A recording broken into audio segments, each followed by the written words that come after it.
I don't know what happened. I don't neither. It just froze. And then after I tried to put you back on, it froze again. I'm like, wait a minute. Yeah. Okay, so how did you get started in martial arts? Well, it's kind of complicated. I have an older brother and sister that was in the martial arts before I was. They started in I think 1977, I believe. Wow. And my brother used to come home and show me little simple techniques, and I was catching on to that. And about, I think, 6 months later, they end up joining church and stopped doing the martial arts. So what I took it upon myself to self-train myself in my mother's backyard, punching up, kicking back and everything. And my brother came to me.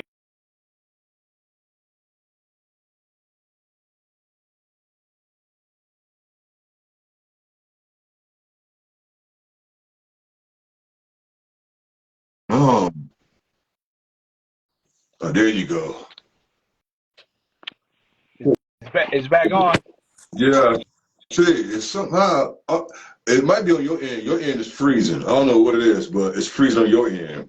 Because when you were just talking, it's locked up. I was still moving. You was froze. Wow, I don't That's know. crazy. Yes, it is. So tell me, what's your favorite weapon? What is your favorite weapon? Well, back in the day, everyone know that the nunchuckles was everyone's favorite weapon back in the day. But I kind of fell in love with the size. The size, Okay. that's my favorite weapon. Yes. And, every time I compete, I get nothing less than second place with the weapon, the size. Right. Yes, sir. Now, I seen your videos. Hey, you banging. Thank you, sir. Thank you. Yes, sir. Yes, sir. Yes, sir. Go ahead. Of course, I am actually certified in about 11 different weapons. Oh, wow. Okay. So, size your favorite, though? Yes, sir. Yes, sir. Okay. Mine is nunchuckles.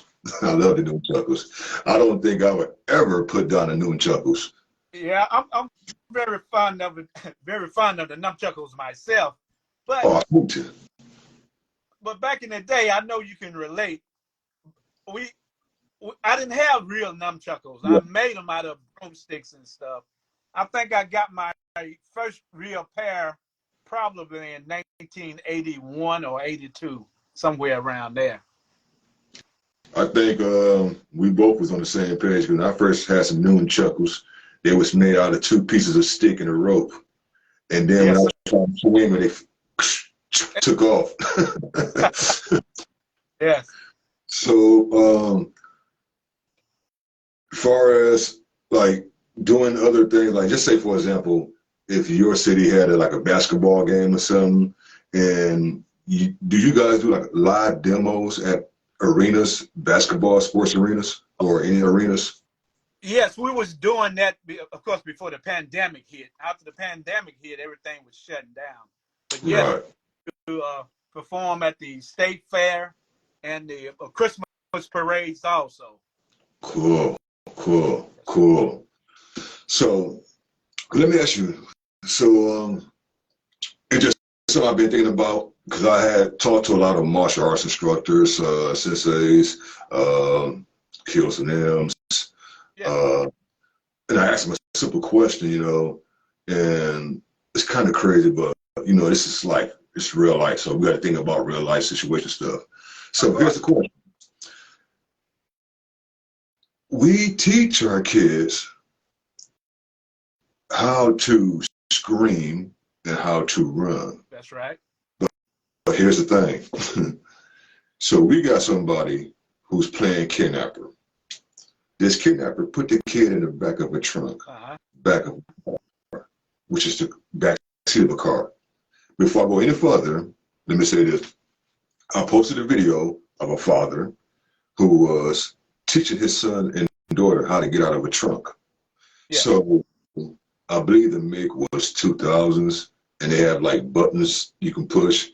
So he was teaching the son and the daughter how to push that button to pop the trunk. Now, we know all vehicles don't have that button. That's right. But the question was, you know, we teach our kids how to scream, run. You can only scream for so long. You can only run for so long. Exactly. What better way can we teach our children more safer self-defense of how to get out of a trunk without getting hurt? The first thing you need to do if you are in that situation, especially for a child, always remain calm, never panic. That's the first thing. The second thing is feel.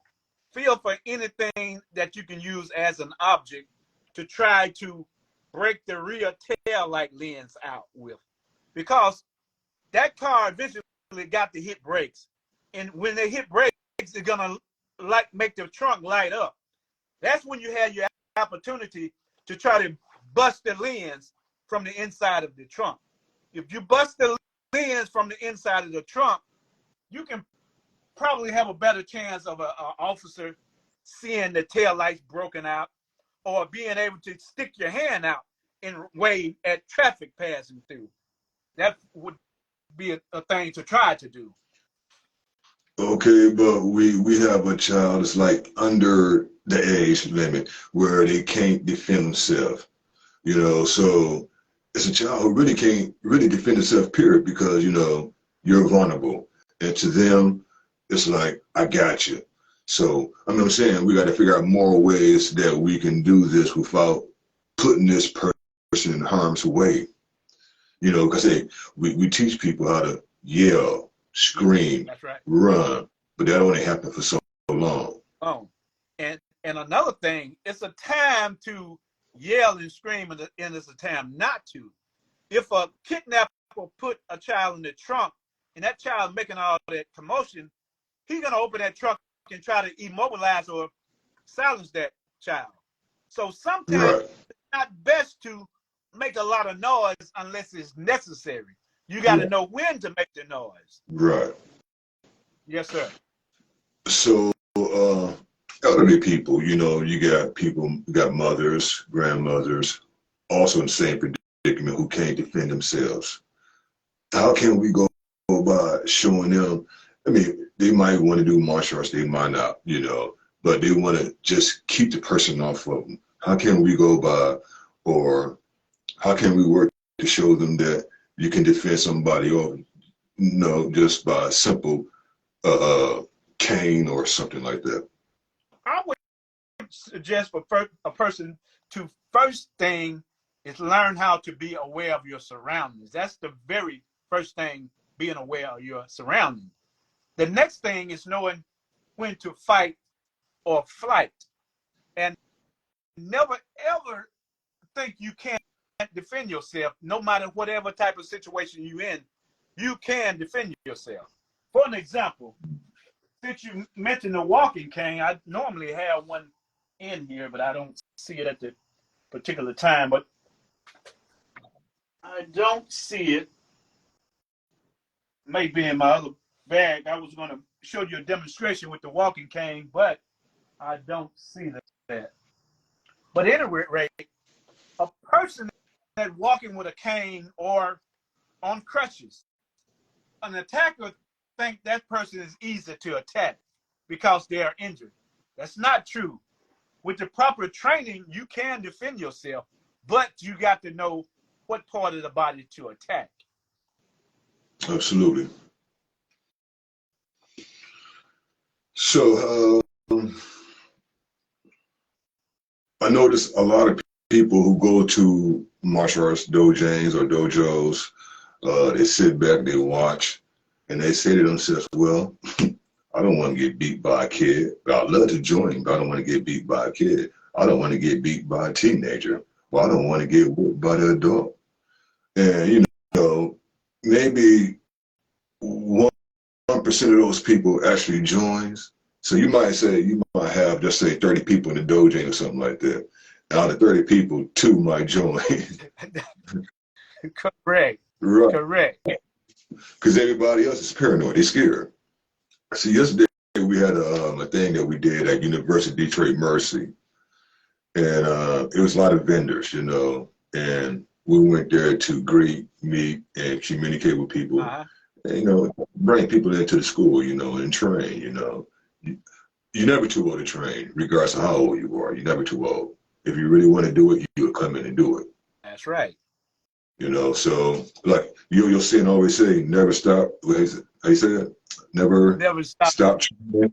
Never stop. Yes. While you bringing that up, let me explain to you why I came up with that never stop training. I got on Facebook, I want to say in 2000 and probably 11, somewhere around there. But the reason I got on here, we had a young lady from my hometown. She was carjacked, and they took her out and they raped her, but they didn't kill her. They raped her and took her car.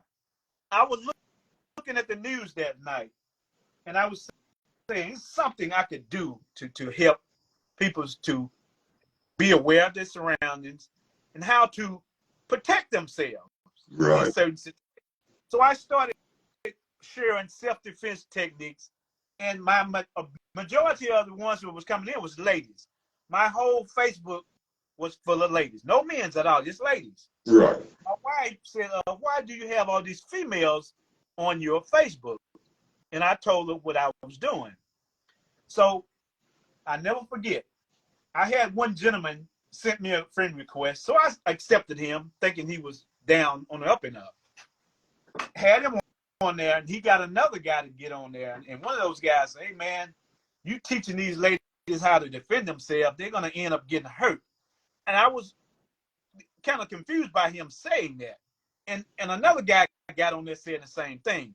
So I sat down one night, I said, I'm going to just stop doing this crap and just leave it alone, not sharing the knowledge. Right. He came to me and said, no, don't stop. Keep doing what you're doing. I heard a voice in the back of my head. And I said, that's what I'm going to do. I'm going to keep doing it. I'm not going to ever stop. I'm going to never stop. And then every time I got on here, I said, hello, I'm Sensei Bolden, the Never Stop Training guy. And that's how I started out with that Never Stop Training thing. Right. That's cool, man. I like that. I like that. To the next level.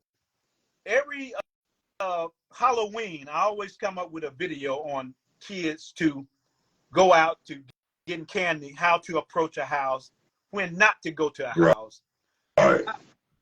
Go to a car that pull up beside you offering you candy. No, right. That's a no. Absolutely. Knowing when to, if you go into a house to get candy, there's no lights on that house, they're not getting that candy, so don't even go to that house. Correct. And from there, I go to the school kids. I share videos on them how to go to the bus stop, how to carry your book bag when you're going to the bus stop. Because you can use your book bag for a weapon if you know how. Absolutely. Yes, sir. Different things like that. And after yes, sir. Just like paper. You can make paper out of a weapon if you know how to use it. That's right. Take a magazine, a piece of newspaper. Magazine becomes a knife. That's right. That's right. See, most people think martial arts is all kicking and punching. No. It's much deeper than that. It's deeper than that. Yes, yeah. Deep. They got roots, history. Yeah. See, everybody confused with martial arts. I mean, you know, here's the thing. I'm going to tell you something that's going to trip you out, right? I grew up off of Bruce Lee. Oh, yeah. But I only know Bruce Lee from the movies. That's right. That's right. I've never seen Bruce Lee in real life doing tournaments, doing martial arts. That's right. But here's the thing. Chuck Norris, training the same thing I trained in, Tangsoo. Tangsoo. Yeah. But he went through the ranks to earn his rank. That's right. Bruce Lee didn't go through no ranks. He was taught privately.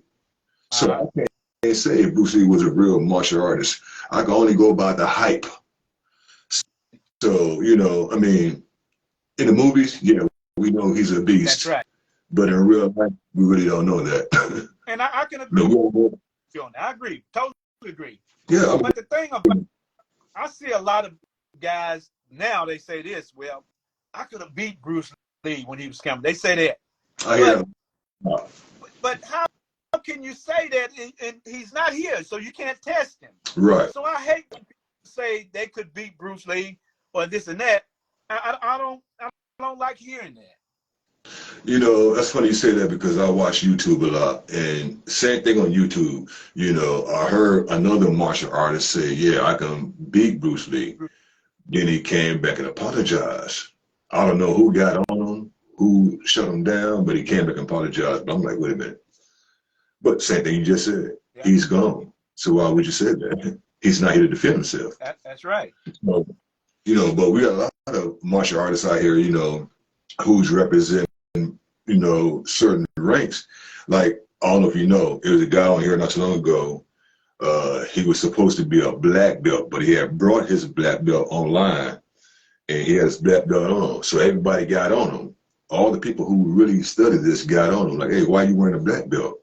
Right. So then the dude ended up buying a blue belt. Wow. So now, right, same thing I said. So now he's wearing a blue belt now. And then he came up with his own little system. I'm looking like, wait a minute. Now he been posting his on TikTok for a long time. Yeah. And yeah, so you probably know who he is. I can't remember his name though, but so for the most part, so when you guys do different events, do you guys like travel, like different cities, different states? Oh yes, matter of fact, I have competed in Battle of Atlanta. I competed in the New Orleans. They call it Slugfest. Okay. Yes, nice. Yes, sir. And also on the Mississippi Gulf Coast, I competed there. But far as going like to New York or Chicago, I've never been to any of those places there. No, I haven't either. I don't feel bad. Not far as competing wise, you know. Now, like our school.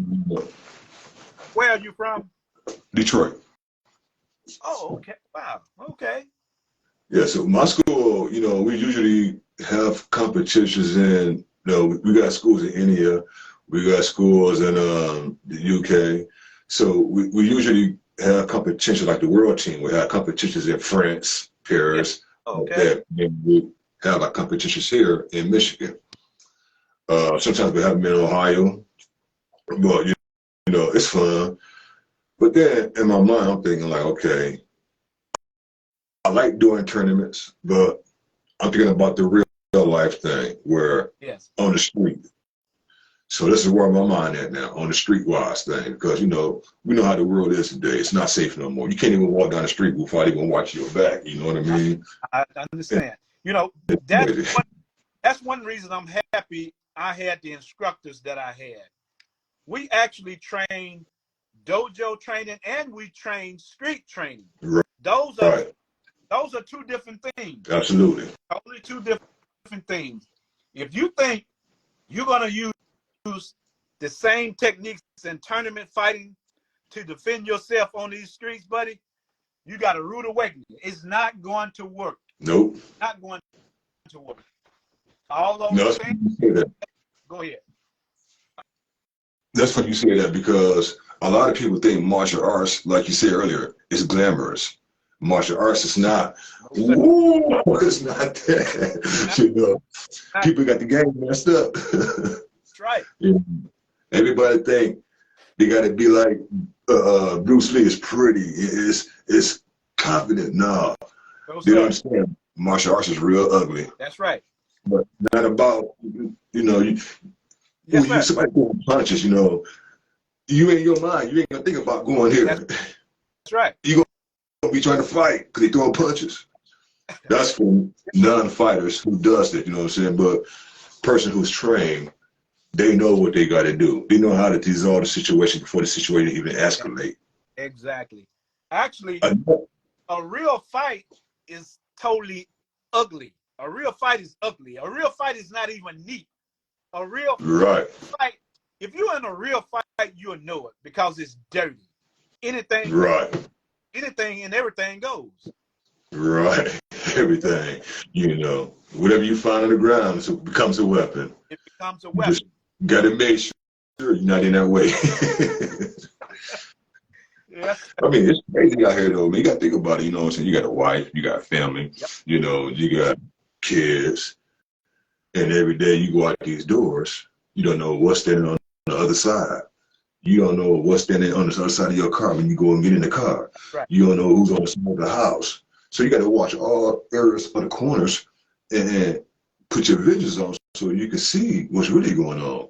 You know, a lot of people not doing that. This is how a lot of stuff happens, you know, where people walk out their door, somebody come out of nowhere, boom, or here, yeah. or see, that's because people's not paying attention to what's really going on. Right. You know, you got to be working on this. When I teach my, like every 2 months, I do a women's self-defense thing here in my hometown. Yeah. And the way I do it, I don't do my self-defense for ladies like some practitioners do, laying them up and have them doing certain techniques. I don't do that.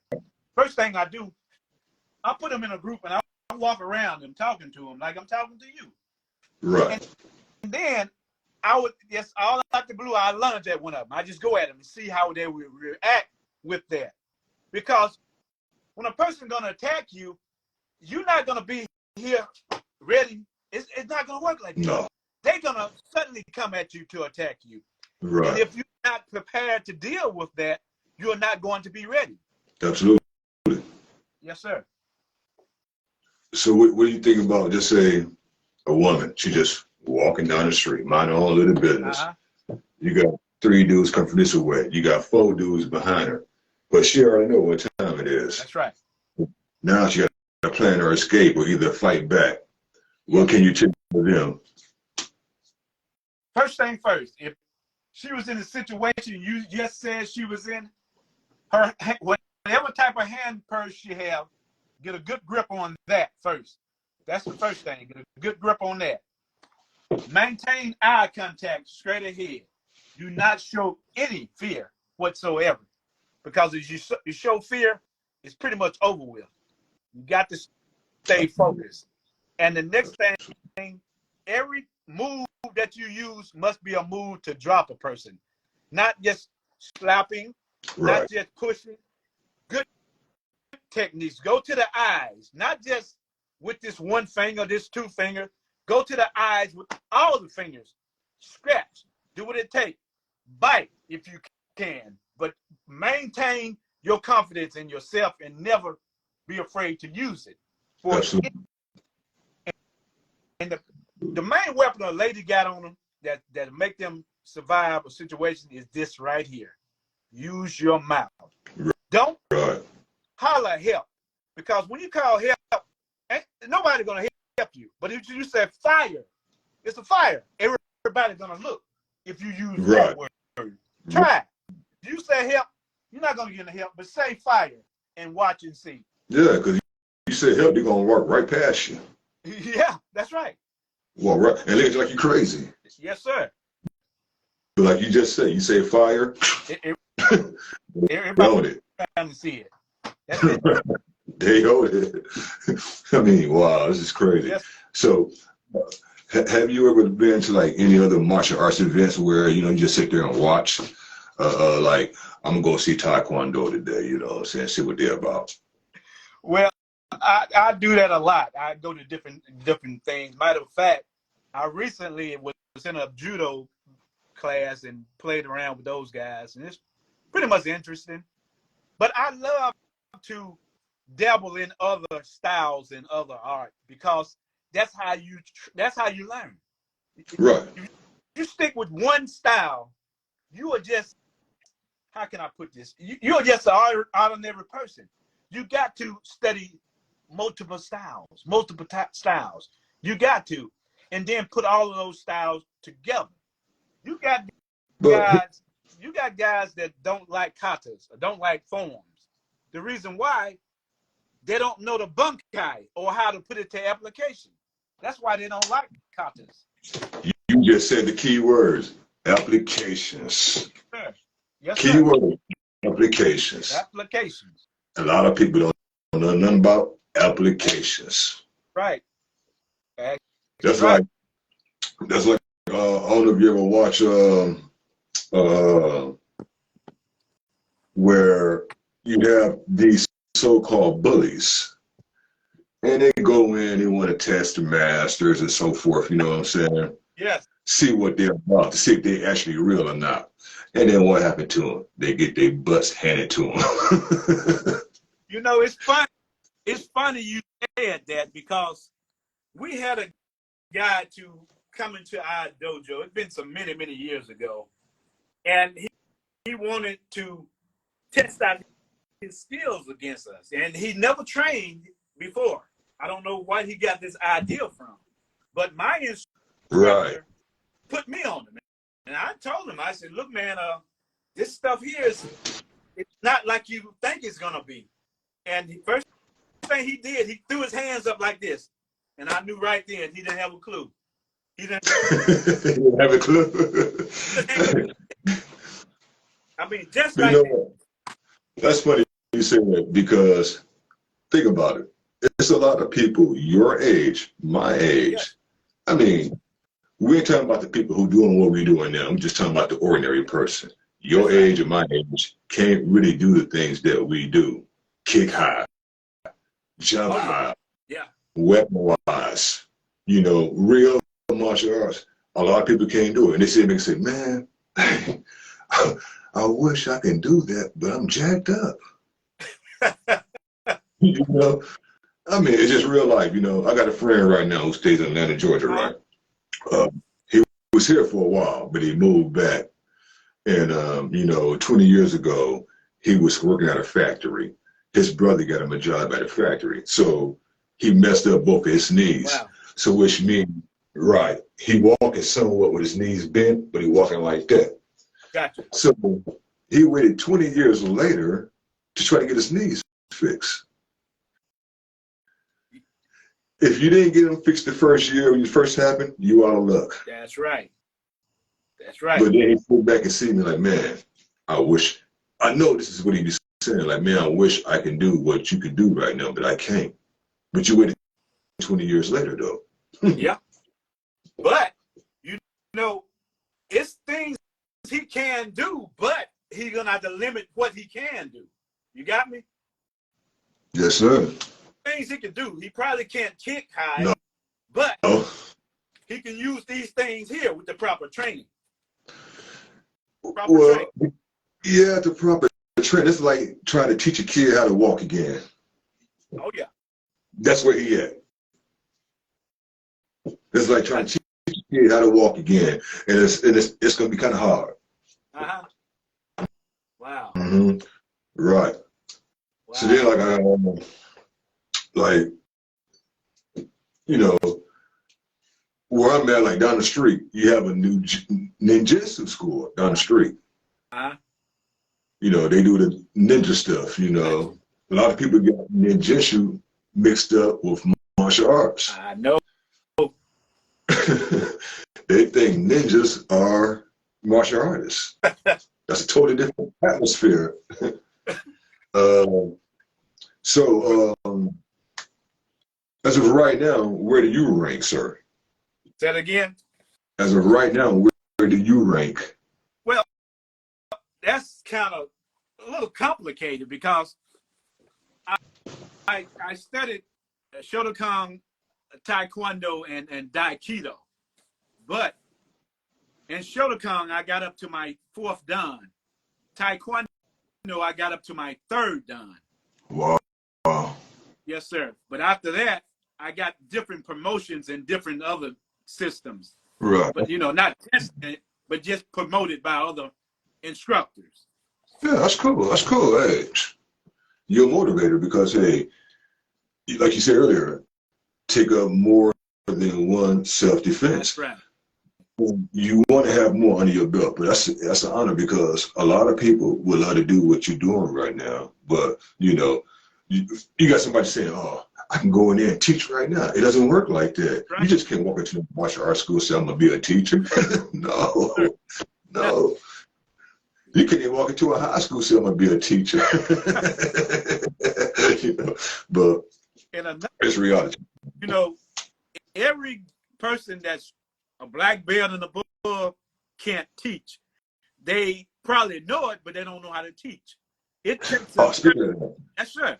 It takes a certain practitioner to actually teach martial arts. Absolutely. So what do you think about all these? Okay, here you go. Back in the day, before social media, we didn't have social media. It was no cameras, no social media. Yeah. But back then, martial arts was SOS. Yep. And we all know what SOS is. Then it now to this day, it has become mainstream media. Yes, sir, it has. Do you think a lot of, well, I can't really say they're real martial artists or not because I ain't never been to their school. I see people here doing stuff, but I never been to where they at. But can you say that these martial artists has broken the SOS code? I'm gonna put it like this. The reason you got so many karate guys popping up on Facebook, TikTok, and Instagram, because it's been watered down. It's been watered down. And when you water it down, every Joe Blow gonna get into it because it's simple. It's easy to get a black belt. That's why you see everybody getting them. Everybody getting them. Right. But when you get the real traditional training, it takes a long time. I got my first black belt. It took me 6 years to get a black belt. You got some of these guys get a black belt in 3 months. That's too early. See, what happened is you send somebody on a double mission and thinking they're a black belt and get them killed. Yep. And get them killed. Quick. Real quick. Yeah. Because a person, I believe, like for example, if you was to go outside and you get into a fight with somebody, you ain't put hands on, but you put that stance on, a person gonna know based off your stance if you know what you're doing or not knowing what you're doing. Yep. But once he see you slip up, he already in his mind know he got you. He got you. That's right. That's right. I could have a conversation with a person like I'm having with you, and I know within 30, 40 minutes if you really know what you're talking about. If you're really a practitioner, I could tell by the way a person speak. It's just that something, I don't know where I got it from, but I can tell it. I can pick up on it. Oh yeah, absolutely. You know, that's you really serious about what you're doing, you know, because we know 100%. See, most people in the streets, they square up. They square up. Yep. You know, and this is how you get hurt, by squaring up. You know, and everything is wide open. Even everything is wide open. You know, so when people square up and people size you up, they be like, they size you up, and they already know what they're about to do. That's right. Now, far as the non-fighter, he come up with somebody like you. You know, you dressed up in your outfit, suit, or some plain street clothes. He walk up on you, and he don't have no clue, idea what's about to happen or what he about to get himself into. He just woke up to a big old surprise. But you're right. But in reality, we tried to de-escalate the problem before it goes to that direction. That's exactly. I was telling the guy a couple of years ago about de-escalating, and he was telling me that I was incorrect about that. Oh, wow. He said you shouldn't de-escalate. You should go ahead and take care of the threat. My no. Is if you are a karate person that actually trained and competed in tournaments, you are considered a professional fighter. Oh, absolutely, absolutely. When you use that stuff, you can get charged by defending yourself. That's right. Boom. There it is. Yeah. Magic keyword right there. There it is. Exactly. The reason why, because most tournaments have cash money. When you win trophies, you get money with it. That's considered you as a professional fighter because you're fighting for money. So once you use that technique to defend yourself, that court system is going to eat you up because they're going to say you are a professional fighter. So you got to learn how to de-escalate situations. Absolutely. Especially if you're wearing a black belt and you go out there and do something stupid, you will be accountable for it. You will be accountable. And they're going to charge you so hard that you're not going to see it coming. Because they're going to look at you as a black belt saying, well, you know, this practitioner should know how to de-escalate the problem instead of instigating the problem. So a lot of us know how to de-escalate the problem, like, no, just go on about your business. I don't want no smoke. Then you got those ones like, man, you ain't talking about nothing. Whatever, let's do this. Yes. You escalate the problem. You make the problem worse. You're right. Hold 1 second. Yes, sir.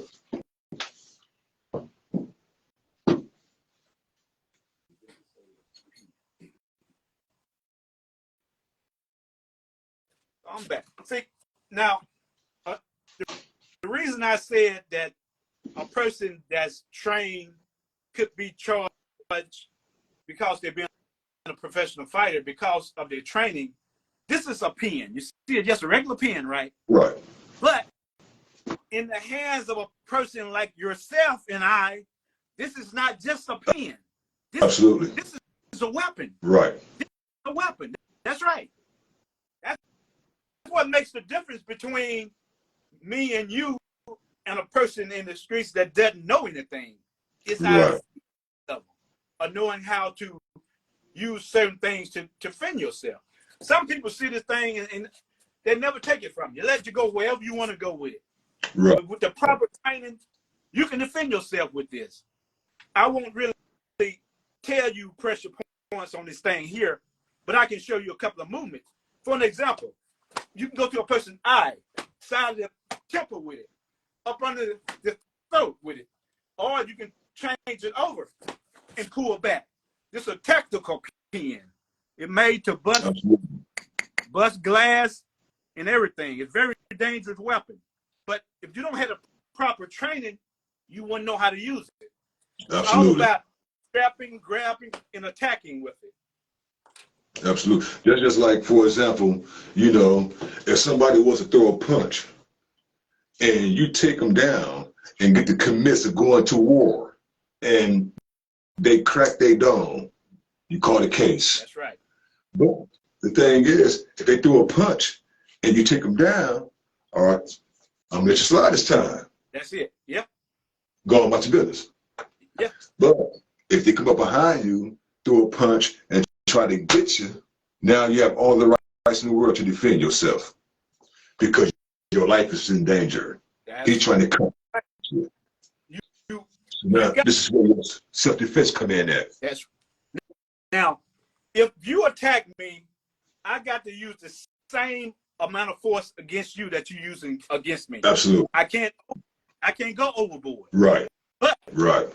If you come at me with a knife, it changes now. It's getting a little different now. Right. I'm not going to use the same force that you use. I got to do something more drastic to you. Right, like break an arm or something. I got to try to take your kneecap and push it around the other direction. Absolutely. You can't take it there. I take my thumb and pull one of your eyes out because you came with a knife. Right. Yes, sir. Right. Right. I definitely understand because here's the thing. When you come with a knife, you put my life in danger. There you go. So which means I got to do something about this before it happens like that. Yes, sir. Before I let you hit me with this knife, I'm about to break every bone in your body. You'll still be alive. But I'm going to break every bone in your body. Because I'm going to go home at the end of the day. and another thing, you know, I may get cut. No doubt. I may get cut. But I'm going to survive. Absolutely. I don't care how good a person in the martial arts, if a person put a knife, 9 times out of 10, you're going to get cut. Ain't no way around. Absolutely. No, ain't no way around. But you're going to survive. But you will get cut. And then it depends on, too, where they cut you at. That's right. Because that's right. You might get a sit on the arm. You might get hit You don't even know it. And sliced it wide open. Don't even know it. And then you got to make sure it's not a kitchen knife, butcher knife, you know, steak knife. You know, they got different varieties. So, yeah. Yes, sir. I saw a guy. I didn't mean to cut you off. You good? But you good? I saw a guy showing how to defend himself against a knife being cut at him, and I didn't say nothing about it, but I totally disagreed with that. Right. If a person cutting at you with a knife, he said to put your hands up like this. Now, keep in mind, if you're being cutting like this and you throw your hands up, what exposed to that attacking? Are you about to get messed up? What part of your body? Your hands about to get hit. What part of your hands? Your fingers. Your fingers. Your wrist. What's the main part of it that'll get got? The main part that get got? Yeah, the main part of your up in here that get cut. What's the main part you don't want cut? Your wrist. Bingo. If you throw your hands up like this and a person cut, if they cut your main wrist, you're going to bleed out. Bleed out. So my suggestion was to hold your palm this way. So if you cut back here, that's just fat. You're cutting fat. You cutting fat. But you can still block or tap and whatever it takes. Yeah. You protect here. But like this, you cut those there, it's over with.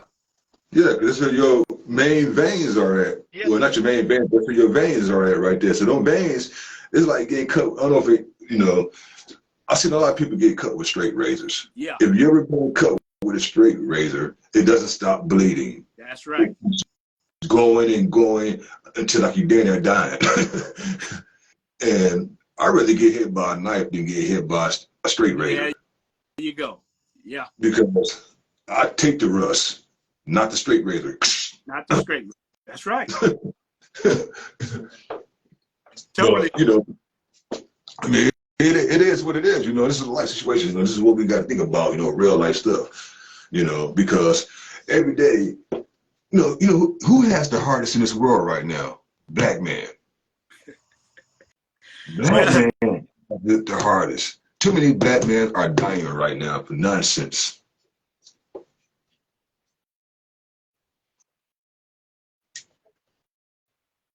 Enough. But my brother, let me share something with you. Oh. Still there? Still there? Yeah, good. I'm here. We got it hard, true enough, but let me share something with you. We're gonna always have it hard until we learn how to respect one another. Absolutely. I do agree. 100. We're gonna continue to have it hard. If we can't work together and respect one another as brothers, even though we're not from the same mother, but we are brothers. We got to respect one another. On this, but here's the question. You got black karate guys against one another, talking bad about one another, and it shouldn't be that way. It should not be that way. Yes, sir. It's supposed to be about discipline. That's right. That's right. And like you say, it's been watered down. Discipline is took off. Yeah, it's out the way. Unless you're a true practitioner. Yes, sir. So, I mean, you said something about black men. Yes. Do you ever think that the black men would come together?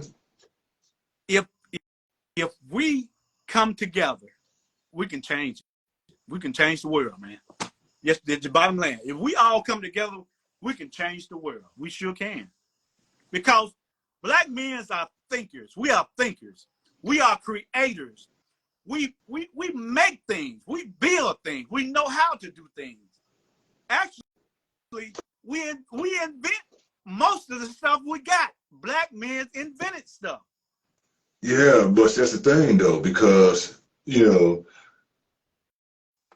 1,000% it's not going to come together at all. You know, we came together a few times, the Million Man March, you know, that was the biggest celebration of all time. Yeah. After that, every man for themselves. Yeah, that's right. Where did the brother love come in at? Where did remember back in the day they had the big boys and little girls, big brothers and little girls? Yes, sir. What happened to that? That's right. That's long gone. Yeah, you know, they got rid of all that stuff to just bring. I'm just gonna be honest with you. They did to bring us down. Totally true. They did to bring us down, and I'm not prejudiced or anything. I'm not. But until we get back to respecting one another, we're gonna always be down. We're not gonna be up. We got to. You know, it's crazy. I hate to say it, but you know, and I hear a lot of people say it too, but I don't think that'll never happen because one, people are too much eager. Everybody want to be in charge. Yep. Everybody want to be the leader. Yep. Everybody want to be the boss. Yep. Everybody want to disagree. Yep. Everybody hate each other and don't even know you. Yep. Everybody can't stand you and never met you. Never met you. Never. Man, I got karate guys on here that never met me before in their life and talk about me so bad. Oh, he's fake. He don't know this and that. They don't know my journey in the martial arts. I started in the mid-70s training. But because I didn't grow up in Chicago or New York, that doesn't mean I'm not who I say I am because you haven't heard about me. You shouldn't have to explain yourself to nobody, you know what I mean? And because of what they say, that's their opinion, you know? Yeah. Again, like you just said, you don't know nothing about me. You don't know where I came from, but that's you ain't going to run up on me. You ain't going to test me. There you go. So there you go. Yeah. You can do it. See, people hide behind the camera and talk all day long. Oh, yeah. Oh, this, all that. Yes, sir. But you never come forth with it to bring it to my attention. You know, but people like that, you know, I just ignore. I don't pay them no attention because you mean nothing to me. You know, you ain't my friend. I ain't your homeboy. You know, we ain't kicking it. You know, so I ignore them. They ain't nobody. Yes, they just want some attention. And you absolutely correct. They want some attention. That's what they want. They want some attention.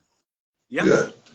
And once you feed off into it and give that attention, then now you can't get rid of them. Yeah. You're right. You're right. It's just like, you know, they say they hate you, but they love our music. Yep. Yep. Oh, yeah. But it's all real life stuff, you know, it's reality.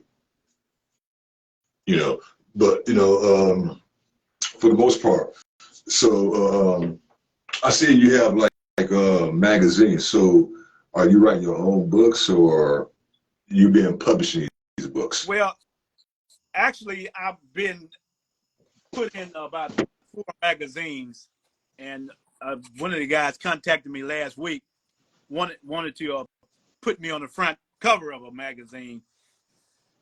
But, you know, I got to go, I think he said to New York or whatever like that.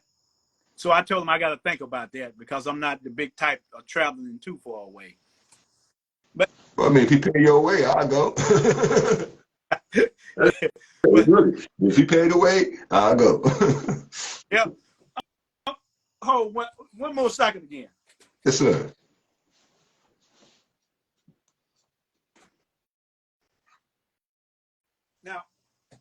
Now the first magazine I got in was the you probably heard of the Deadly Art of Survival. Yes, sir. I was in the second edition of this magazine. When I got in, you know, it was my first time ever being in the magazine. I'm proud of myself. Hey. So I posted it on Facebook, put it on Facebook. A lot of these, I'm just gonna tell you, a lot of these black guys was telling me, "Oh man, why you got to keep showing that magazine? It's just a magazine." Haters. Yeah, haters. I mean, haters. Haters. Oh, I hate. Like I they say, want to be like you, but they can't. Yes, sir. You're right. They want to be like you, but they can't. That's hate. See, that's what you got to laugh at. Y'all want to be like me, but you can't. Because I'm me. I'm the only me. And there will never be another me. Sir. That's right. absolutely right. I saw you, You your interview the other day with the other guy. I can't think his name. I see him a lot on TikTok. is he a Japanese sensei? I think so. Light skin or Puerto Rican? I mean, Well, it looked like a white guy. this might be the same guy, kind of chubby like. Yeah. He always wears uniform. Yeah, just like your uniform with the black. Yes.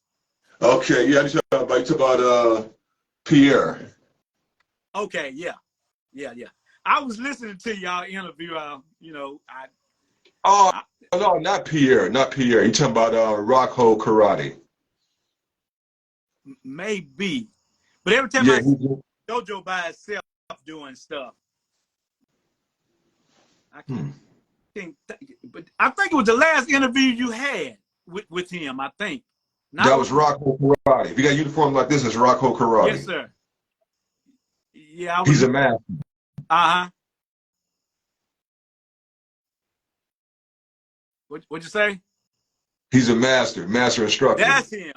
Yes, sir. Yeah, that's the guy. That's the guy. Yeah. I think he Tangsoo or Taekwondo or something. I'm not sure. Tangsoo.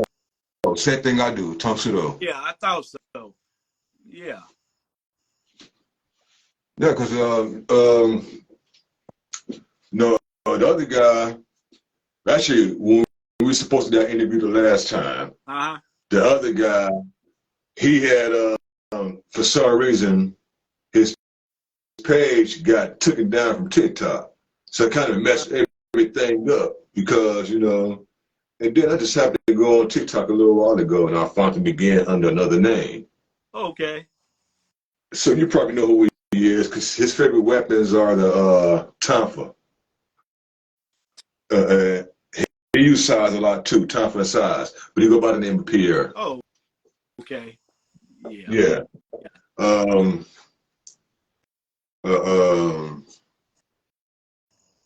What's that?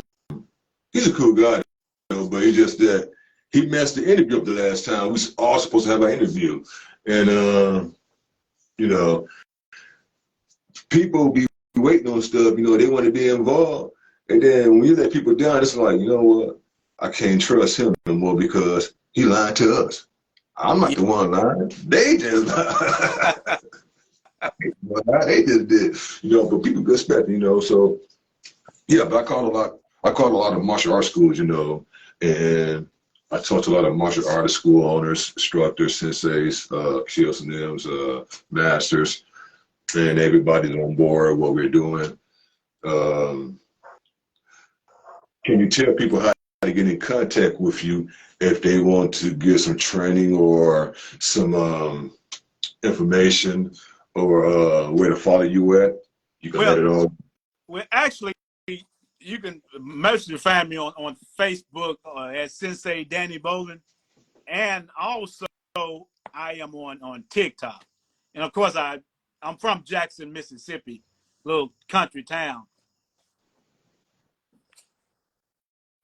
So how is it down there? I mean, is it still the same down there, or has it changed a little bit? I can't really talk the way I want to talk because I know a lot of people are listening. But Gotcha. I'm with you. You know what I'm talking about? Yeah. I'm with you. I'm definitely with you. Oh, yeah, because I know certain places, still live by the same rules. Yes, sir. Certain places just recently changed over the rules. Sir. And certain places, just like, if you get it, we ain't even involved in that crap, Oh, yeah. But, we still got I'm not going to call a name or anything. Right. A big school here, and what they do in-house tournaments, which I didn't know. I saw a sign said open karate tournament. And I said, I'm going to go check this out. I got my uniform and stuff, went there. Guess what? Turned me around at the door. They said, no, sir. Really? This is for the school. It was just, they had a tournament just for their school. They fighting against their own peoples at a tournament. To me, that's not a tournament. Right. And I was blown away. But now, it was a lot of that in there. A lot of, yeah. Now, one thing I wouldn't do. See, here's the difference. Because I noticed a lot of karate has turned to sports. Yeah. Everybody went to the Olympics. Yep. We still keep it ours original, which means we're never going to the Olympics. That's right. So a lot of practitioners go to the Olympics, and now they're, like you said earlier, the karate has been washed down. Theirs became a sport. So you can't use Olympic karate in real street fights because it's not going to work out for you. That's for Olympic zone. That's for just show off, Yep. But in real street fights where you have to really show some martial arts skills, if you're lucky to get the block in. Yeah. But Olympic martial arts is totally different from karate martial arts. Like Kumite, how you say that? Kumite.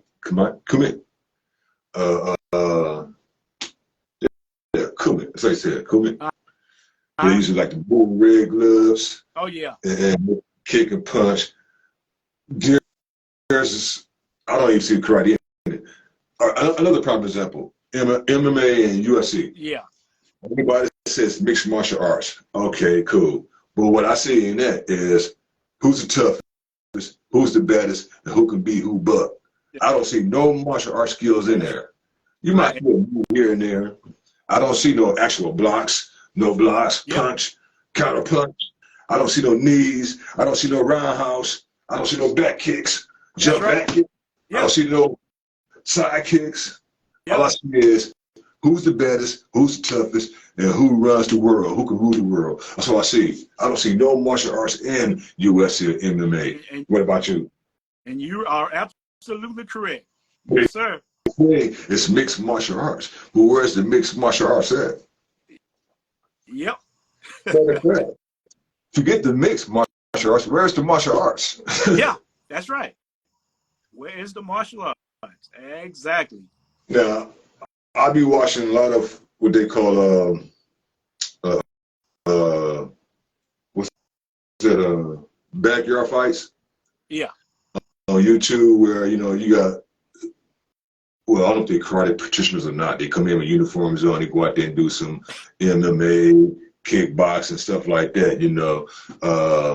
Then you got other martial artists that be, popping up out of nowhere. Like, wait a minute, where y'all come from? Yeah. And it's like everybody wants to be a martial artist, but nobody want to put in the work. The work. Yeah. I made a video a couple of years ago. I was sometimes I love breaking boards and bricks. So I broke a brick on Facebook. That's my thing too. Now you took my game. So one guy told me, he said, man, I've been training martial arts for over 20 years. I never broke a board or a brick. Where they do that at? Somebody told me the same thing. Where they do that at? But you know what? That's why you say that, because a lot of schools say they don't break bricks and boards. And the reason why is because this is what they believe. Well, if you break a brick and a board, you can break your hands, you can break your finger, you can break your arm. You know what?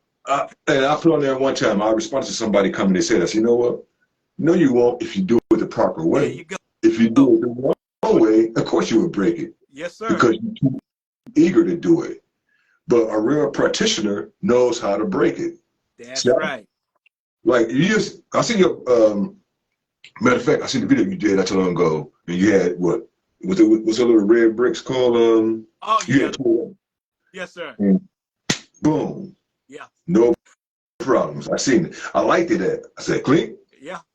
Now you playing my game. That's right. I like breaking bricks, slabs.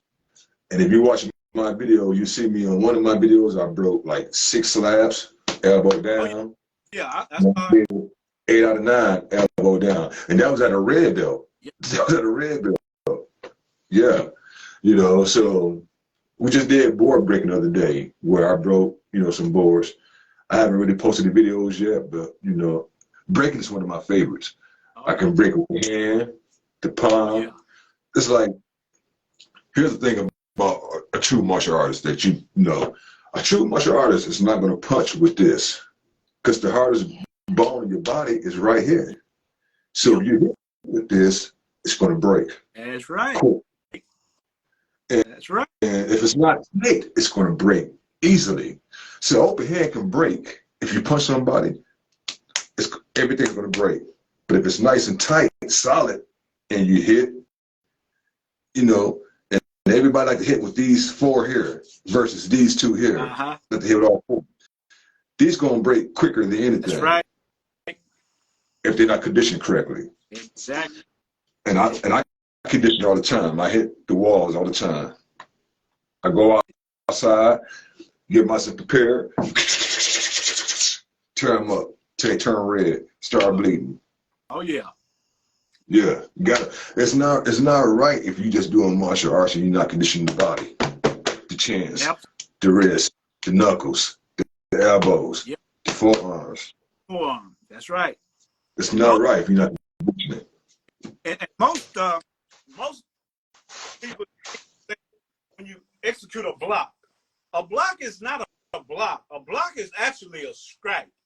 When you're coming around a block, you're striking a person. It's not just blocking, it's striking. You turn it over. If I want to go and block here, my block doesn't stop here. My block stops here because I'm going through my target. I don't want my enemy to stop. I want it to go through. Even if when I'm going down to a low block, I don't stop here. I go around because I want everything to move. Everything to move and rotate. And see, if the block is correct, you can break their wrist. Yes, sir. That's what a lot of non-practitioners don't know, is that if the block comes in, you can absolutely break their wrist if you do it correctly. But if you don't do it correctly, you might end up hurting yourself. That's right. That's right. But sounds like a lot of people. Yeah. The elbow becomes a nice sharp target. It becomes a knife, a sharp blade knife. If you use it correctly, you can slice. Slice. Yes, sir. Yeah. You know, they got, I never trained in it, but they call it a 52 block stuff. But I never trained in 52 blocks, but I have always used my elbows. Right. Now they got a style that they call 52 blocks. But yeah, I call these water buffalo horns. Like on the horns on a water buffalo. Right. I call my elbow techniques is that. When I do it, I rotate it over, and upward. Right. I can force it back into my opponent or turn it. Main thing is going up through the center land. When you throw that elbow, it's not just there, it's going through. You got to go through the target. Absolutely. Yes, sir. Because here's the thing. The 2 parts of the body I don't want to get hit with would be the elbow and the knee.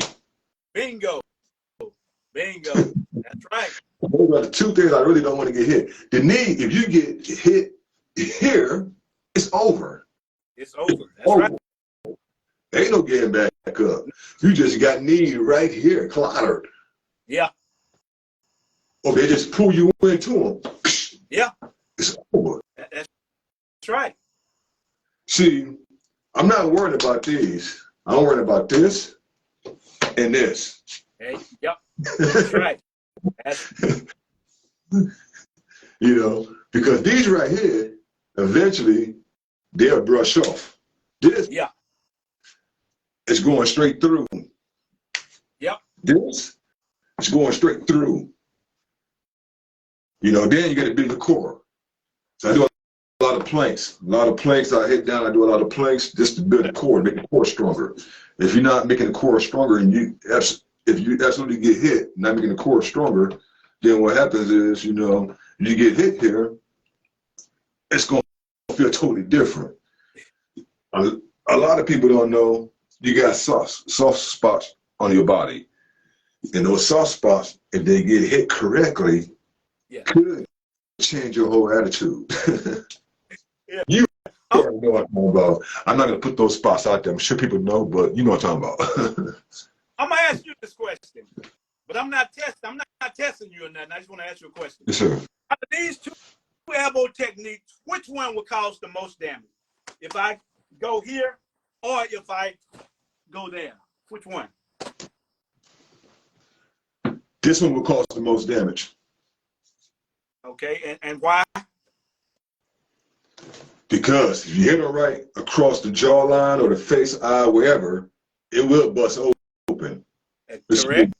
Here, if you go down, you basically just taking them down to the ground. I mean, unless you're trying to jump up and break the backbone or something, you know. But to hit them like this, you know what I'm saying? They'll hit the ground or whatever, but it ain't, to me, it ain't gonna really phase them. But if you come here and come in like this, that's where the power is at. They're gonna know about it because it's gonna show on their face. You can't elbow them on the shoulder, they ain't gonna feel it. They're gonna laugh at you. You can elbow them in the ribs. But see, you got two sections of the ribs you can hit them at. Yes, sir. But as a practitioner, you know it's only one section of the ribs it's gonna break. That's right. The other one's not. That's right. So just elbow. If you was to slide in, you know, slide in, crack him in the rib cage, yep. It's over. It's over. Yep. Because as a practitioner, you know where to hit the person at on the ribs. That's right. And if you hit him in the wrong spot, you as a practitioner are going to know about it because you hit the wrong spot on that rib. Just as if you was to hit him here, straight across the face, it's like a knife. You cut them, they're going to bleed. If you use the elbow becomes a knife, and you strike, they're going to bleed. But coming down, you know, let's try to break the shoulder blade, you know, that'll work on that, the shoulder blade to break. But top of the head, you got to have power. Power. The back, you got to have power. I mean, some people might brush it off, but some might say, oh, dang, you got to be good right there, you know? Yeah. But my belief is here across the face. That's a good one. That's a good one, real good one. Yes, because sir. of the sharpness of your elbow, once you come across, all of that rotation of the hip, that's where the power comes from. That's why you see the ball players, the golf players, they swing with the hip. Yes, sir. So when you cut around, you rotating that hip, devastating power right there. Yes, sir. All day long. And you're not stopping it. Everything moves at the same time. The elbow doesn't move without the hip doesn't move without the elbow. When you turn the elbow in as going, like how you said, the hip will be going downward, you know what I mean? So when you turn that elbow over, the hip turns over at the same time with the elbow. Exactly. Give it that thrust.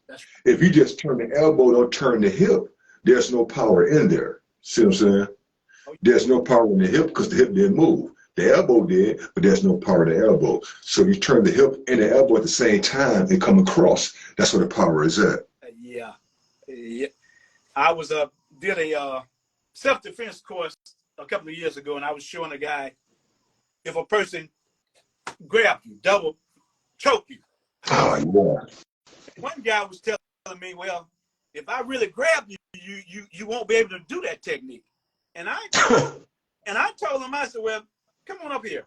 So the guy grabbed me, bam. Once he grabbed me, by doing the technique and putting it to application, what they'll understand is totally different. Right. Once he Right. grabbed me, I said, now I'm gonna put it to application the way it goes.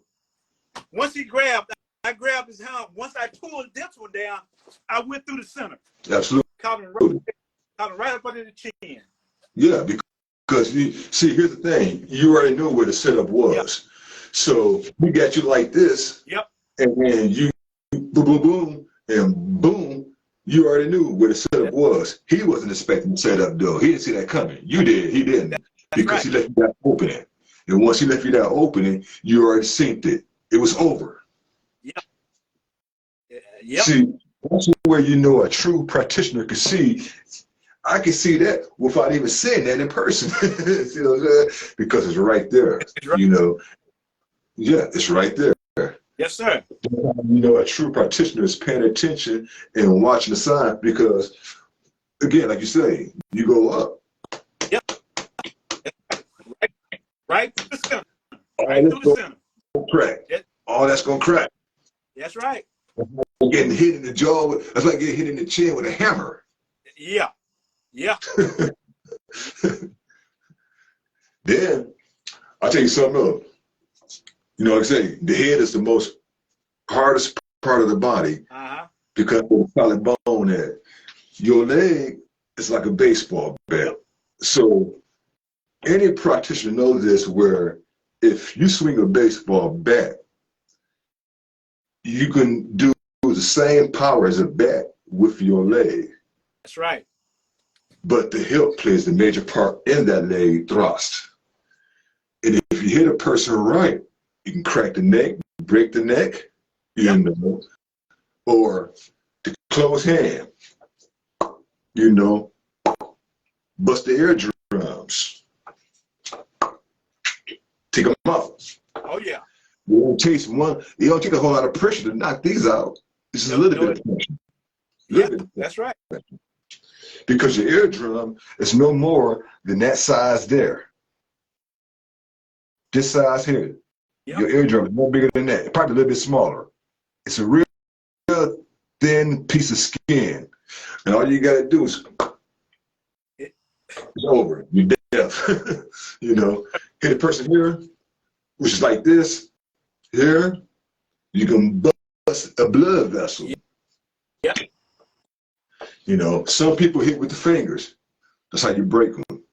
It's a certain way, you know this, I know this, but I don't want to tell them that, but we know this, that, you know, certain places on the hand, you hit that here. Oh, yeah. If you use these, you're using the wrong tools. It's like somebody saying, all right, I'm about to box, and your thumb is like this. They're already broken. You don't even know it. You have them like this. You try to punch somebody, they're already broken. You don't know it. Know it. I have another question for you. Yes, sir. I have two pair of nunchuckles. Yes, sir. My favorite weapon. And a pair with a chain, right? Yes, sir. I'm gonna do this movement here. Which one is the fastest? This is the first one with the rope. This with the rope. Yes, sir. That's with the rope. That's now. This with the chain. Which one the fastest? The rope gonna be the fastest. The chain gonna be a little slower. Why? Because the chain is a chain. But the only thing about the rope is that the rope would eat up faster. It will break quicker than the chain. See, I have nunchuckers. My nunchuckers is 12-inch handle. It had the cut grooves in it, and it has the 5-width chivo chain on it. I'll be right back.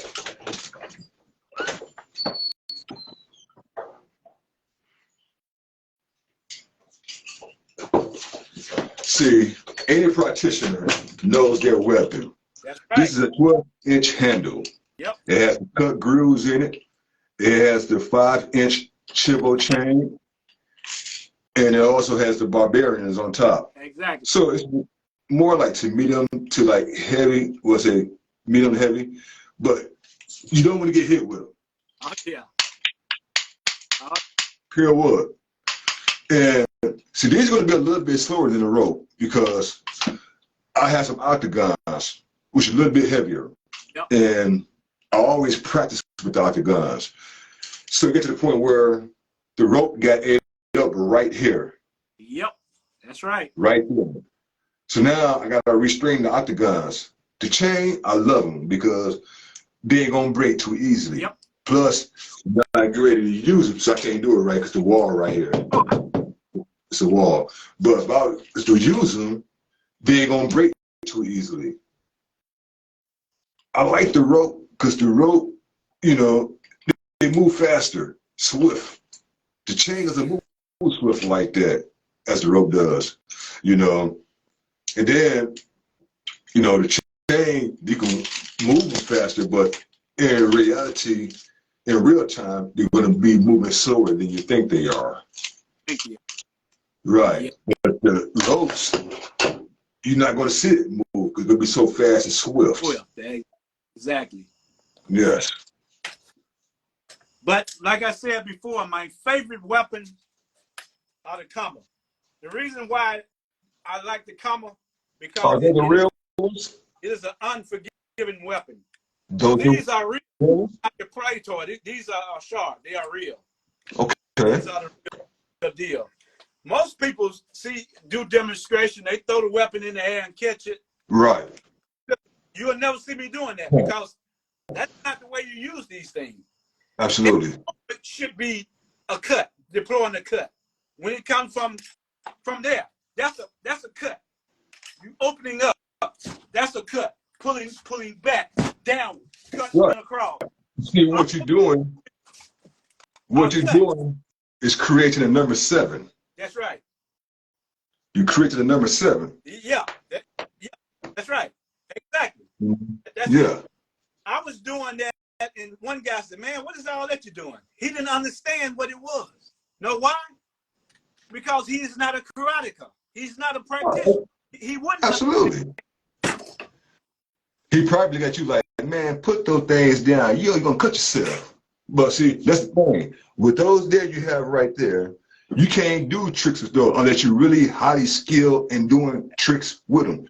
But if you even drop those, you will cut yourself. Oh, yeah. Probably cut your leg off, your arm off or something. You're right. You can't flip them in the air like you say, like the fake one. You can't flip those in the air. You flip those in the air like you want to and catch it the wrong way, everything coming off. You're absolutely right. As I said before, you know, if a practitioner is a practitioner, you're supposed to know your weapons. If you don't know your weapons and you're a practitioner, shame on you. That's right. Shame on you. Shame on you. Exactly. Because see, I'm an Arnis man too. I like Arnis. Okay. Arnis is one of my favorite weapons too, but nunchuckers is one of my main weapons. Arnis, those are one of my favorites too. Well, because you also have 12 points. I call them extremer. Right, extremers, Arnis. Yeah, they're the same. Even same weapons, different names. Temple, shoulder blade, and then to it. That's all it is. Just it's the same thing, just different names. Yeah. Because see, when we use ours, we have what they call a 12 point, 12 point. Boom, boom. Yeah. Boom, boom. Okay. Boom, boom. Yeah. Boom, boom, boom. Got you. Yeah. See, we go to the temple, shoulder blade, rib cage, into the groin. That's the way we go. Well, we do everything except for the shoulder. We go to the rib cage after the temple. Oh, okay. And the reason why, because, like, I don't know if you've seen them. You got some steel Arneses or Scrimmers. You got some steel ones. I'm going to give me a pair of those. I got to have them. But who going to be carrying those around in their pocket? So I carry these every day. Yeah. People think go crazy. Why are you carrying nunchucks around? I mean, people started carrying nunchucks around a long time ago. Okay, but guys, well, you can't hear those go off. I can hear your gun go up, and you can't hear those go off. The difference. And see, and if you use them correctly, for example, if somebody got a gun to you, and you got some nunchucks on you, who do you think gonna go hit harder, faster? Me or the person with the gun? Because you gotta go like this. And then you got to unlock. Yep. All I got to do is go here and go, pow! That's right. Before you even pull the trigger. But you got to be high think. You ain't got time to think about it. You got to be smart about it. That's how you do it. But if you're too slow with it, and he gets you before you get to him, then somebody done got. I done got. That's right. The name of the game is to be faster than your opponent. Yes, sir. That's it. That's right. And see, what people don't understand is that martial arts is taught for a reason. People think martial arts say, oh, man, martial arts don't work in real street fights. It works. But see, the difference between you and martial arts is that you don't know what the hell you're doing. That's why it doesn't work for you. It works, right. But I hear a lot of people say, well, a martial arts guy cannot beat a street fighter. That's nonsense. So that's bull crap. That's nonsense. The reason why, a street fighter has just certain moves that work for him. Absolutely. If you're a karate guy, you have numerous of techniques you can use, and you don't have to repeat yourself over and over again. You can change it up. Right. But a street fighter got to repeat itself. Yeah. If he's known for throwing a haymaker, he's gonna throw them haymakers. He's gonna keep throwing them haymakers. And when he do that, that's when I'm gonna capitalize on it. I'm gonna get it because he repeats himself. I don't have to repeat myself. What they call it? What they call it? Telegram. That's right. That's right. Telegram. Yep. But so see, you and I we don't do that because our training. No, right. But like you said, we got multiple things we can use and to de-escalate that problem without even going any further, you know. Yeah. So it's like you know, a street boxer. You know, he's a street fighter. Yeah. He knows street fighting. All he can do is, you know, the way he street fight is the way his mindset. Oh, I'm about to win this fight. Bam, bam, bam, bam, bam, bam, bam. But see, you're too eager to win. That's how you get whooped. That's how you get whooped, too eager. Yeah. So when you're more disciplined, more calm and relaxed, you know how to win a fight. You won a fight by being calm and relaxed. Yep. When you're eager and hyper, you lost the fight, don't even know it. And don't even know it. That's right. Don't even know it. You don't. Because you're too hyper and eager. You're too anxious. When you come and relax, it's more like, okay, you already know you want to fight. Yeah. You just wait for this person to make that first move. Even if you didn't make the first move, you still want to fight. Because you're not indulging with his activities. You're not indulging with his comments. You're not indulging with his words. There you go. Yep. He lost the fight by getting hyper. He ready to go all in and don't even know the fight has already been won. Yep. and another thing I hate to hear when a person say, well, all you got to do is staying close on a karate guy because he can't kick you. That is the dumbest thing a person can ever say. Man, doing that, you lost your mind. Yeah, that's right. You lost your mind. Got more than just kicks. Thank you. You got more than just kicks. He don't need to kick you. But we do know the legs is always longer than the arms. Yeah, that's right. That's right. But even if the karate practitioner was close to you, he still don't know how to use his legs on you regardless. There you go. Ain't nothing you can do to stop him unless you catch him off guard. And if you catch him off guard, guess what? He still know how to come up out of there. Yep. Because he has skills too. He's been trained to do that. For example, me and you, we're both black belts. You're a higher rank than I am. And, you know, we have a set of rules that we go by as practitioners. Right. But in reality, people that know that we're black belts is not really going to bother us. Because in their mind, they already saying, well, he look crazy. Yeah, he look crazy. I see him all the time, so I know I ain't about to mess with him, you know. Yeah. But it's just life, you know. But we know discipline is, and we know how to use discipline the proper way. We know not to hit first. There you go. You know, you touch me first, yep. Then I go into self-defense mode. There you go. Not to hurt you, but self-defense mode where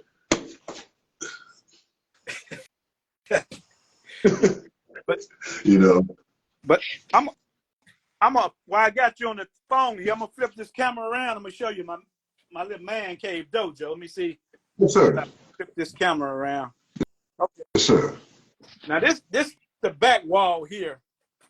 Back there, got my little memorabilia and little stuff here.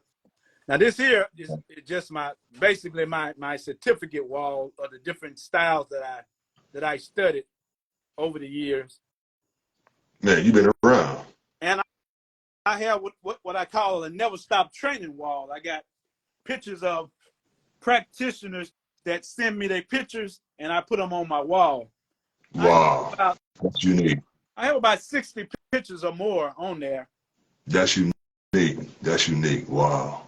And that's the other end down here, this way here. Yeah. You have a gang of trophies. Oh, man. This is just what I have out here. I have more on the inside of the house. Wow. Yeah. That's cool. Yeah, I started competing in tournaments in like the 1980, early 80s when I started fighting in tournaments. That's cool though, man. See, here's the thing. You got history behind you. You know, people come over into your place and they say, well, dang, Mr. Bolden has, you know, a lot of trophies, you know what I'm saying? And, hey, that's history, because how many practitioners you know, even they might not have a whole lot of medals. Yeah. But they'll become close to having that many trophies. You know, I mean, I don't have that many trophies. You know, I got a few medals. You know what I'm saying? I'm not like a competitor. I tried it. I mean, I did it. It was fun. I might do it again soon, but my focus is on the streets. There you go. That's right. So, you know, I mean, don't get me wrong. I'll do some more competitions real soon, but right now I'm focusing what's in reality, what's really going on. Now, I got to get me a belt rank, you know, for my belts. I got all my belts put together, but they're on a table type thing, you know. Okay. So I got to get me a belt rank for that. And that's what my uniform. I want to put, you know what? I was just thinking, you know, your books you were showing earlier, you should put those like in a plastic insert and then put them in a frame and just hang them up on your wall. I was trying to find something like that, but I hadn't been able to locate it. Amazon or either eBay. Oh, okay. All right. Yeah, Amazon, either eBay. But you can, it's like, I don't know if you see on my page where an article was written on me by Sonny, what's his last name? Sonny, I can't remember his last name, but it's on my page. And he had written an article about me, you know. Also from Who's in America. Oh, okay. You know, I have a VIP, you know, event number where, you know, you can search up on there, you know, they have put me in that, but I don't have no like published stuff like that on my own, far as, you know, all of mine is online. So they publish me in that, and then the other article, he published me in that under the umbrella thing, we call it. So I'm like, cool, little recognition for that part, you know what I'm saying? But, you know, I don't have my own magazines and stuff like that. Now, I have competed in magazines, you know what I'm saying? But did I win? No. Never won. Yes, sir. But it was mostly for bodybuilders, you know. I get it. I ain't no bodybuilder. I'm a martial arts practitioner. Yeah. Thanks. Yes, sir. Yes, sir. So, for the most part, are you planning on open your own school? Do you have a school? You teach at a school? Well, like I said, you know, after the pandemic hit, our school closed down, but my intentions is starting back up next year, because everybody I see, that's the first thing they ask me, where my school at? They waiting on me to open up. See, here's the thing. You know, I see you practice all the time, and like you say, never start training. You never want to stop what you're doing, because when you get relaxed to the point where, you know, you take a day off, it's like a whole year. You know, you don't want to relax. You don't want to, you know, I'm going to take a week off and I'll go back to it. It ain't going to work out for you. Yep. It ain't going to be the same as it was last week. Yep. No, your kick might be a little slower. Your punch might be a little slower because you took that week off. You know, like a bodybuilder. You go and lift weights and you become buff. But as soon as you start working out, all that fat comes about. You can't bring that muscle back because all the fat them came back in, you know. Yep. It's like I see a lot of black belts at my school, you know, same thing, you know, people become black belts, you know what I'm saying, and get to that black rank, I'm done, I ain't coming back, you know what I'm saying, and they feel like because you got a black belt, it's going to defend you. It don't work like that. You just can't stop training. That's right. Once you receive a black belt and you start training, everything will go out the window. And now when it comes to a real life situation where you really got to really fight, your skills ain't there. Yep. Been training, because that's when you're about to get toward. Actually begin. Once you get your black belt, that's when your training begin. Absolutely. That's right. Right. A lot of people don't know that though. They think because I've been training martial arts, I know martial arts. No, sir. No, it doesn't work like that. It doesn't.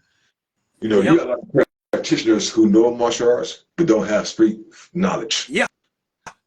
Yep. And you got people who have street knowledge and don't know martial arts. That's right. But you got some people who has both street and martial arts knowledge. No. So that means you know both sides of the fence. You know how to walk. Without this knowledge here, you can't walk inside of the fence. Yep. Without this knowledge here, you can't walk inside of the fence because you don't know what to do. You're lost in between. So which means if you know street knowledge and martial arts knowledge, you can walk wherever you want to. That's right. I because you know where you want to go. Totally agree with you. Yeah. Yes, sir. And if you don't have the knowledge and you walk down this road, then you're walking yourself into a trap. Yep. So what can you say to the people out there that's want to get involved with martial arts but don't know how to get involved, or they want to go to a school but don't have a school they really want to go to picked, or saying that, well, I want to do Tiger Chun's, I want to do Japanese, I want to do Korean, but really don't have an idea? My suggestion is to, first of all, find any dojo and just go in and take a class and see how you like it. But what you want to look for is strict discipline. You got to see discipline in that school. If you don't see discipline, it's not the right school for you. It's not. I agree. Yes, sir. I agree, 100%. And for everybody else, because I see some people who try to get on a live. I didn't let them in. This is a private live. You know, I mean, you can see it and people responding, but I see somebody trying to get on the live with us, but I ain't gonna let them on because it's not their interview. You know. Thank you. I appreciate that. Sir. Yes, sir. Yes, sir. So, do you train every day, every single day? Well, I try to at least train 6 days a week. I train 6 days a week, but I don't train for hours and hours. I don't do that. Right. I probably train 30 minutes, sometime an hour, and that's it. And some days I go 2 hours, and some days I go 30 minutes. I don't go a whole 3 and 4 hours every day. I don't do it that way. Do you think it's necessary to go 3 or 4 hours, or because no? No, sir. It's not necessary to train 3 and 4 hours, because your body gonna tends to shut down on you after a certain period of time. So that if you train for 30 or 40 minutes, you're in that peak form at that time. Your body is into it. Right. And give it to regenerate itself. But if you get the training 2 and 3 hours today and then 2 or 3 hours the next day, you're not giving your body time enough to re-heal or recuperate from that. I agree. Yes, sir, I agree. I do agree with that, because overdoing it can actually destroy your body. Yes, sir. Now, the only thing that I do every day and for a couple of hours is my weapons. I train with a different weapon every single day. I use a weapon. Not a day go by I don't train with one of my weapons. I see in one of your pictures you have a katana. What type of sword was that? I got that. You was, I believe, outside in the backyard somewhere, and you was on some bricks, and you was. I think that's when I cut that bamboo pole. I believe. I cut a piece of bamboo. Yes. Yes, sir. I got that sword about maybe almost 40 years ago from one of my instructors. That's a nice long sword. Yes, it's real. It's a real sword. It's not a replica. It's a real sword. No, and I have. It's a nice long sword. Yes, I have about 6 swords, I believe. Yeah. But see, that's the thing about swords I don't understand. You can carry guns, you can carry knives, you can carry a dang old sword. The reason why the reason why you can't carry the sword because of the devastation of this sword, if you know what I mean. I mean, I get that though, but look, you got people carrying guns, I know. people carrying knives. You can't walk around the city with a sword. We have an open carry here in our state. You can walk around with your firearm, open carry. Right. So Same here. I was telling this police officer, I said, well, if they can carry their gun, why can I walk with my sword? He said, you can't. You can't do it. They were not going to allow that. But so you telling me if I go out here with my sword, no, if I go out here I'm empty-handed and get shot and I gotta protect myself, I'm in trouble? No. No. No. That's crazy. It's crazy. I said the exact same thing. I don't understand that. I really don't. Yeah, that's what I say. This is why I carry these because, doing a gun situation where, again, person might have it here, might have it behind you, might have it here. But whatever the case may be, before you put that gun out, I had already Bruce Lee'd you, because I'm not going to give you the opportunity to bust a cap at me, you know what I mean? Yeah, I totally agree. I kind of walk kind of in the dark. You're going to lighten up in a minute. But yeah. Yeah, I mean, I can't see myself getting executed like that, you know what I mean? This is where my skills really shows because it's going to let him know that, hey, look, you got that, I got this. Only one man going to win. But I ain't going out without a fight. And I agree with you. I agree 100%. You see, that's the thing about a weapon, because the gun makes noise. It makes noise. These here are silent. It doesn't make any noise. It's silent. But you can hear the crack. And so these are my favorite buddies. You know what I call these? The Nutcracker. The Nutcracker. That's what makes these weapons so deadly and dangerous, because it's not like a firearm. Like you say, a firearm makes noise, right? Right. But a sword, a katana, doesn't make noise. It doesn't make noise. So that makes it just that more devastating. Absolutely. You can take out a lot. You can take out a lot of peoples with that, because once you pull a firearm and make that initial shoot, everybody is looking and running away. But if I take that sword and remove your head real quick, no one would know that, so I can continue. Let me ask you, do you think all martial arts practitioners should take any ninjutsu courses? Because here's the thing, I don't know if your school or any other school teach this in schools, for example, how to creep up on people, how to, trees type thing, what they do with ninjas. And, I think that'll play a good part too, how to dive down and how to sneak up on people if you have to necessarily.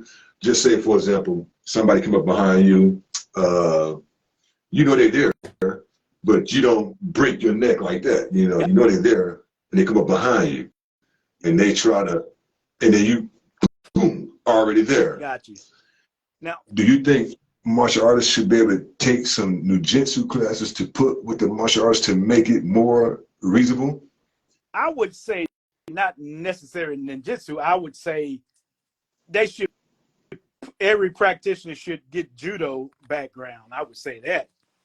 And a simple reason because of that, because normally a fight ends up on the ground, and you got to know how to deal with that situation. Right. So, right. Most fights starts here. Most fights starts here, but later on they end up on the ground. Now the thing is about the ground is that if you ain't got any grappling skills, you might be in trouble. That's right. I'm trying to stay up here, not fall down. Once you fall down, everything goes. Yep, and that's why I suggest that everybody that trains should learn some form of ground fighting. Yes, I do agree. Now that's what we do too. We do a little grappling, and we do situations where, For example, somebody come up behind you, they choke you, you know what I'm saying? You know how to get up out of there. Or if you're on the ground and somebody try to get on top, you got to come up out of that mess.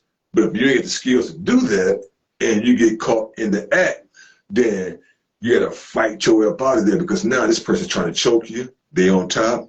They're trying to snap your neck, snap your arm's pinned down, you can't move. Yep. You got to know how to kick. You got to know how to use the knees. You know, so, I mean, I agree.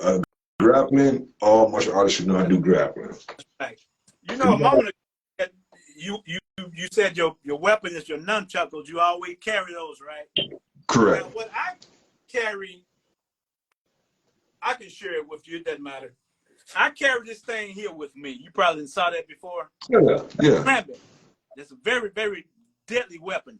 But this is a live blade. I got a safety guard on it. Right, the knife. This is what I carry. And I can get it out and cause tremendous damage with this. Oh, yeah. Throat, face. Cuts and very, very, very good weapon. I love it. I like those because the curl of it. Yeah. And you know, when you hit them, you can hit them straight across. They never see it coming. Straight across, they never see it coming. That's right. Blade, they see it coming. Yep. Cross the chest, they see it coming. That's right. You know, pull that sucker up, they never see it coming. It's like getting hijacked. Yep. But no, it's funny you say that, because I still have this, what they call this Army Swift knife, right? With the hooks on it, with the fish hooks. I still have one of those to this day. It's kind of crazy though. I still got it in there right now. We keep talking. I'm gonna show you some more. Man, I got a variety of weapons that I always train with. I always train with it, because. Do you collect weapons? Sir? You collect weapons? Oh yeah, oh yeah. This is the recent one I hear that they call this a tomahawk. I seen you do the video on that one. Yeah, this is a full tang tomahawk. It's a good weapon, man. Extremely good weapon, and it's strictly designed for killing. It's designed for killing. Yeah, and it's a full tang. I see one on Karate Mart, and Karate Mart had the same weapons like that. They also had with the long handles. Yes. And they come in black. Got you. Right. The same one like that too, though, but the other one they have is the long handles, the black handles. I said, oh man, I gotta get one of those. Oh, yeah. But again, I can't walk down the street with an axe.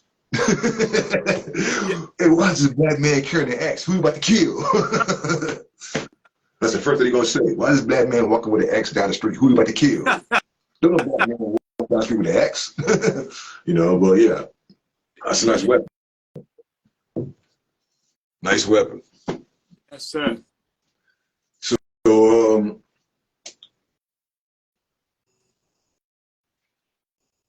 So like me, I like the charisma, which I call Arnis.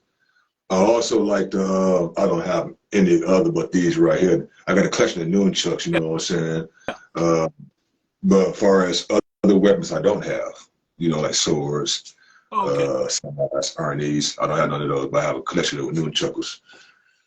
So that's what I got to do, pick up my weapon game and get more weapons. You know, but I know how to use tomfools. I know how to use size. I know how to use what is the I know how to use them all, but I only use these in my other ones. But you know, yeah, for the most part, you know, they're just. I'm just a new. I'm just like Bruce Lee. I'm a nunchucker freak, man. I'm just be honest. Yeah.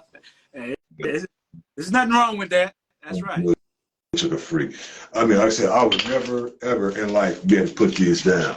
I don't care. Give me 20, 30 down the line, 20, 30, 20, 40 a year, and I'll still be carrying these.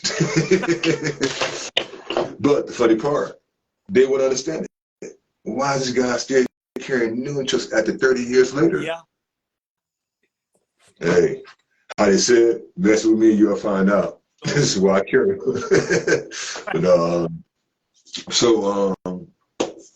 for the most part. Again, let everybody know where they can find you at, how they can follow you, and how they can get in contact with you. Oh, yes. Once again, my name is Sensei Danny Bolden from Jackson, Mississippi. Of course, you can find me on Facebook. Just type in Sensei Danny Bolden, and you'll go right to my page. And I'm known for coming up with the never stop training phrase, because in martial arts, you got to constantly train to keep your skills there. If you don't train, you're going to simply lose it. You got to train. There's just no way around it. It doesn't matter which style you're in. All martial arts is good. Don't let anyone fool you. You got some guys say this style is better than that style. That style is nonsense. It's not the style. It's the person that's training. You're going to get out of it what you put in it. Yes, sir. That's funny you say that. My instructor said the same thing. How you train here is how you train out there. That's right. How you train here is how you perform out there. Yeah, that's right. That's So right. if you train sloppy here, you're going to perform sloppy there. There you go. There you go. Yes, sir. I like to keep mine in sequence. You know, when I do mine, I do my forms, I do my weapons, I do my, again, I'm a bow staff man too. I love my bow staffs. I love my bow staffs. I don't have a bow staff. I use like, I use the handles of which is called mops and brooms. And what I do is I take the ends and I trim the ends up to be out of a bow staff. And I use that as a bow staff. Wow. Yeah. Yes. I mean, I could buy them. I'm just too dang old cheap, man. You know how that goes. I'm just too cheap. But yeah, I made those out of bow staffs, you know. But the nunchuckles, I buy a bunch of those. Oh, wow. Yeah, that's all right. You know, being you said the nunchuck, I mean the bow staff, I was going to do you a little demonstration, but I don't think it's enough light out here in order to do that. Right. Yeah. Are you fine? I mean, you know it's dark, you know what I'm saying? You know.